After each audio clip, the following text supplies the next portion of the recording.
Hello guys, welcome back to my channel. Welcome to finance market. Guys, आप सब लोगों से उत्तम वैल्यू स्टील लिमिटेड से जुड़ी हुई आपसे बात करना चाहूँगा। मुझे पता है आप लोगों को बहुत दुख होगा इस बात को सुन करके, और इस बात को फील कर रहे होंगे आप कि उत्तम वैल्यू स्टील लिमिटेड के जो शेयर्स थे आपके अकाउंट में, डीमैट अकाउंट में, उनको गायब कर दिया गया है। तो यहाँ पे इस वीडियो में मैं क्यों आया हूँ फिर? तो देखिए, आप लोगों के समाधान के पर्पज़ से मैं कुछ न कुछ सलूशन ढूंढने की कोशिश कर रहा हूँ कि क्या स्टेक होल्डर्स के साथ कुछ भला हो सकता है कि नहीं हो सकता। तो बहुत सारी चीज़ें पता चली हैं। यहाँ पे जो एक आर्टिकल लिखी है बिजनेस लाइन की, इस आर्टिकल में लिखा है साफ साफ कि Uttam value steels will be delisted from both exchanges from Tuesday. यानी 2 तारीख की बात है, ये 2 तारीख यानी ट्यूसडे के दिन ये बीएसई और एनएसई दोनों से डिलिस्टेड हो गया। ठीक है, तो यहाँ पे बेसिकली लिखा क्या है मैं थोड़ा सा आपको अपडेट कर देता हूँ, उसके बाद मेरी बात अब सुनिएगा। मैं आपको जो बताऊँगा उसको ध्यान से आप उसके ऊपर एनालिसिस करिएगा, फिर आप स्टेप लीजिएगा। जैसा कि आप सब लोगों को पता है, उत्तम वैल्यू स्टील लिमिटेड के साथ ही नहीं ऐसा हुआ, रिटेल इन्वेस्टर्स जहाँ पे भी हैं उनके साथ धोखा किया जाता है। उनकी क्या वैल्यू नहीं है? क्या वो इन्वेस्टमेंट, उनका जो पैसा है, क्या वो उनकी मेहनत की कमाई का नहीं है? क्या वो हराम का पैसा है? क्या उनकी वैल्यू नहीं है? ये कब कॉरपोरेट हाउसेस के लोग समझेंगे? यहाँ पे आप देखें, अगर इस आर्टिकल के इस पार्ट में लिखा है कि जो रिजर्व बैंक ऑफ इंडिया है, लक्ष्मी विलास बैंक, नाम सुना होगा आपने इस बैंक का, जितने इसके रिटेल इन्वेस्टर्स थे सबकी सबकी शेयर कैपिटल ज़ीरो कर दी गई है। इसके अलावा इस बैंक के जो टीयर 2 बॉन्ड होल्डर्स हैं, जिसकी टोटल जो नेट वर्थ है 320 करोड़ रुपीस, उसको भी ज़ीरो कर दिया। तो क्या यार, this is absolutely not good. क्या रिटेल इन्वेस्टर्स की वैल्यू नहीं है? क्या मतलब कब ये समझ में आएगा? रिजर्व बैंक ऑफ इंडिया, जिसके ऊपर पूरा बैंकिंग सिस्टम बिलीफ रखता है, पूरा इंडिया उसके ऊपर बिलीव करता है। और इसके अलावा यहाँ पे एक और फर्म है जिसका नाम है आधुनिक मेटालाइक्स। इन्होंने इंसॉल्वेंसी एंड बैंक्रप्सी कोड के जरिए नहीं नहीं, बेसिकली लाइबर्टी हाउस है, लाइबर्टी हाउस ने एक्वायर कर लिया था आधुनिक मेटालिक्स को इंसॉल्वेंसी एंड बैंक्रप्सी कोड के जरिए। और जो पर शेयर की जो कीमत थी 0.098 रुपीज़ थी, यानी 60 लाख रुपीज़ में पूरा पूरा एक्वाइज कर लिया पूरे शेयर्स आधुनिक मेटल एक्स के। किसने किया एक्वाइज? एक्वाइज किया था, एक्वाइजेशन हुआ था लाइबर्टी हाउसेस के द्वारा।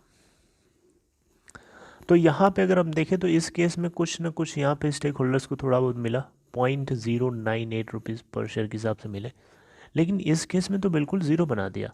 ये फेयर नहीं है, absolutely this is not fair.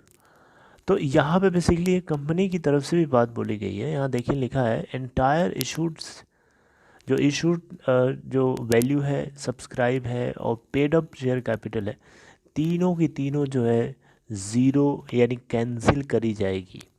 ठीक है, और including equity share and preference share. और यहाँ पे 54% की होल्डिंग रखती है पोली पब्लिक जून क्वार्टर के अकॉर्डिंग।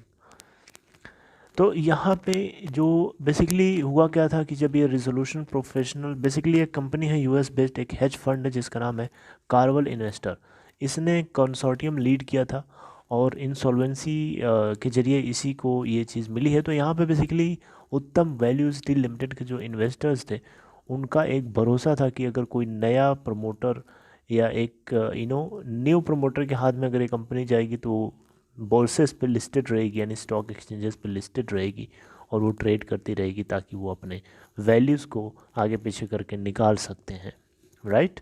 लेकिन अनफॉर्चुनेटली होता क्या है कि जो रेजोल्यूशन प्रोफेशनल होता है वो क्या करता है, वो जितनी भी जो डिटेल्स होती हैं अप्रूव्ड रेजोल्यूशन प्लान को लेकर के सब की सब सीक्रेट रखता है, और उसी दिन वो खोलता है जिस दिन रिटेल इन्वेस्टर्स की गर्दन के ऊपर तलवार लटक जाती है। हुआ ऐसा ही। तो यहाँ पे इसमें और बहुत सारी चीज़ें लिखी गई हैं। यहाँ पे बताया गया है कि आईबीसी के 30 और 31 आर्टिकल के आधार पर ये किया गया है।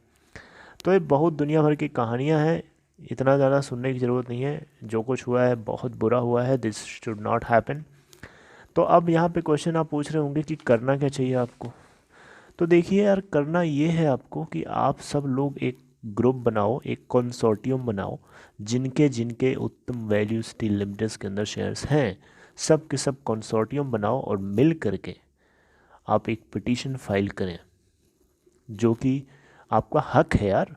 54% की आप लोग होल्डिंग रखते हो टोटल, मजाक नहीं है। 54% की पूरी शेयर कैपिटल आप ज़ीरो कर दोगे, क्या इनकी वैल्यू नहीं है?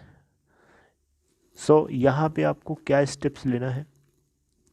मेरे कमेंट बॉक्स में एक कमेंट आया था, मैं एक कमेंट आपके स्क्रीन के ऊपर ये दिख रहा होगा, आप देख सकते हैं यहाँ पे। इन्होंने कमेंट किया है, इनका नाम है डीपी सिंह यादव, ये एडवोकेट है सुप्रीम कोर्ट में, ऐसा इन्होंने लिखा है, मैं उसके आधार पे बता पा रहा हूँ आपको। ठीक है, तो इन्होंने जो लिखा है मैं आपको पहले बता देता हूँ, मुझे इनकी बातें थोड़ी सी सही लगी, जो आप तक पहुँचाने की कोशिश कर रहा हूँ। इन्होंने लिखा है, I have also taken 10,000 shares, if all the share holder ready for filing a writ petition before Supreme Court, then please WhatsApp at my given number. I will send a walaknama. I don't know.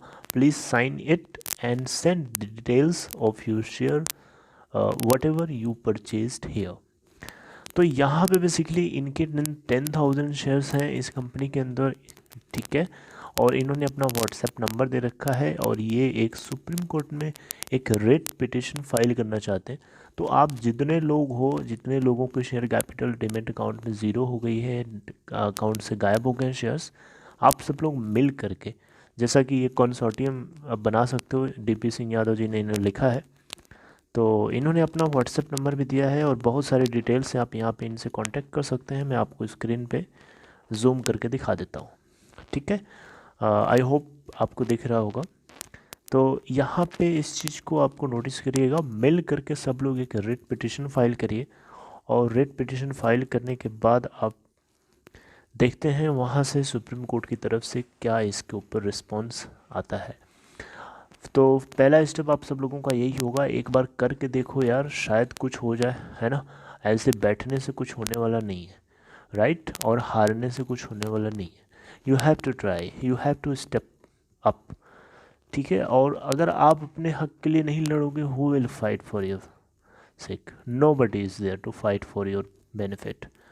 Okay, so be hopeful, थोड़ा सा आप hope रखो, and हो सकता है कि इसके ऊपर सुप्रीम कोर्ट की तरफ से कुछ भी इस तरीके का इशू हो जाता है जिससे आप लोगों को कुछ भी प्रिविलेज मिल जाए, that would be much much better than nothing.